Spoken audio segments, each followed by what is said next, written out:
Escala en París, Braulio Moro. Bienvenidos a Escala en París, una emisión de Radio Francia Internacional en colaboración con France 24 en español.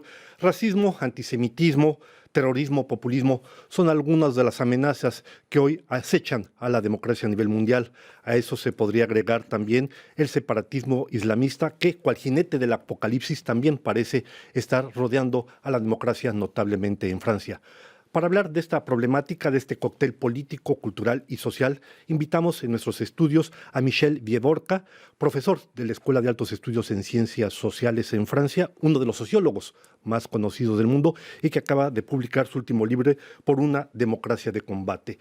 Michel Viborca, bienvenido a esta Escala en París. Gracias por acompañarnos. Es un placer.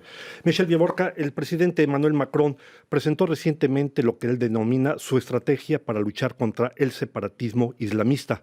Entre otras cosas, ha hablado concretamente de una cosa que llama mi atención: hay que basarse en el patriotismo republicano. ¿Qué opinión le merece este discurso del patriotismo republicano? Bueno, son palabras fuertes. Patriotismo republicano. La verdad es que el discurso habla de cosas muy razonables. Lo que propone el presidente es razonable. La necesidad de introducir patriotismo y republicano es para combatir el Frente Nacional, es para combatir la extrema derecha o para seducir la derecha normal. Entonces, no me gusta la palabra separatismo, que no es la buena. No me gusta estas palabras un poco extremas, patriotismo. Y el tema es cómo hacer que hay menos terrorismo islámico, cómo hacer que hay menos yihadismo en un país como Francia.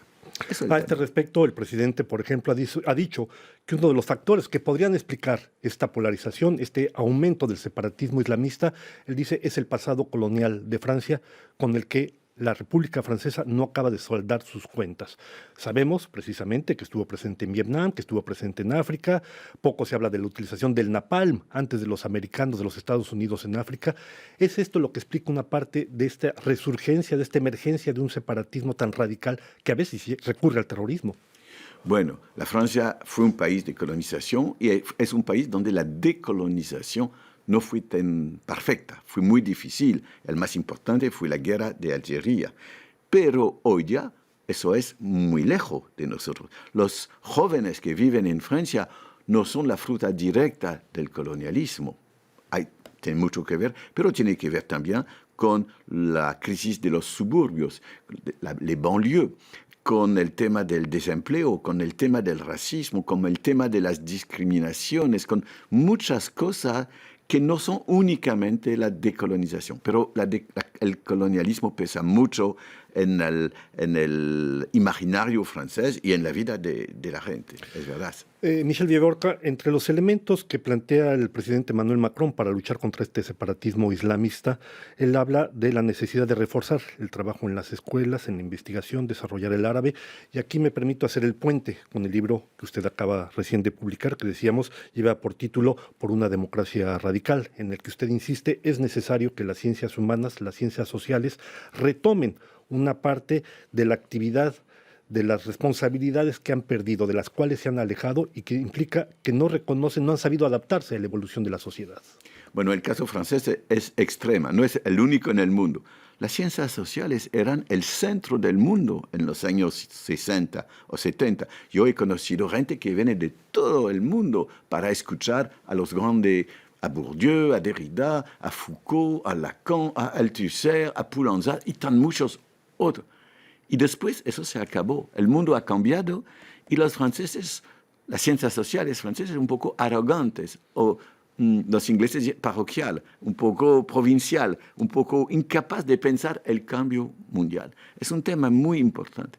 Hoy día, cuando se trata de terrorismo, de yihadismo o de muchas otras cosas, o de la epidemia de COVID o de tan muchas cosas, no se escucha mucho los cientistas sociales.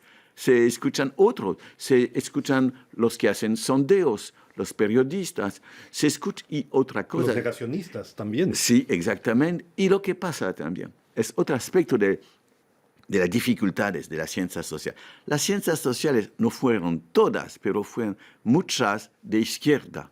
Hoy ya la vida intelectual es mucho más en Francia por lo menos, a la derecha. Las personas las más conocidas hoy día son de derecha o de extrema derecha o de casi extrema derecha. Y por eso el poder no se apoya sobre la ciencia social, no le escucha, no se interesa a lo que nosotros podemos hacer y decir. Y la verdad es que tomando decisiones sobre el cambio en la educación, en cambio en las relaciones internacionales y el peso de la historia, lo que usted dice sobre la decolonización, todo eso no se escucha mucho los cientistas sociales o los historiadores o los politólogos. Y por eso me parece que es un error. Es mucho útil de saber lo que pueden decir las ciencias sociales. Y a este propósito, precisamente por una democracia radical, es una especie de radiografía social de trayectoria de lo que ha sucedido en Francia, no solo en Francia, pero sobre todo en Francia, en los últimos 50, 60 años. Además de esta evolución que usted observa de la intelectualidad de los científicos hacia la derecha, ¿cuál sería el principal cambio al cual la democracia no ha sabido responder en este país? Bueno, el mundo ha cambiado, la sociedad ha cambiado y la democracia no es muy capaz de decir y de hacer cosas fuertes en frente de ciertos problemas. El desempleo, las inigualdades que son crecientes. En todo el mundo, además. En todo el mundo. El tema también del separatismo, si se habla del independentismo, que hace cuando una parte de un país dice yo quiero salir. Difícil. El terrorismo. Y, es decir, problemas que son nuevos porque son a veces una mezcla de problemas internos al país y de problemas de fuera. La democracia tiene dificultades también porque el cuadro de la vida, de nuestra vida hoy día, es global. Hoy día hablamos por todo el mundo que habla español, pero la democracia es capaz de funcionar en el cuadro nacional, del Estado-nación o local. Entonces hay muchísimas dificultades y necesitamos nuevas capacidades de hacer cosas democráticamente y eso es muy importante.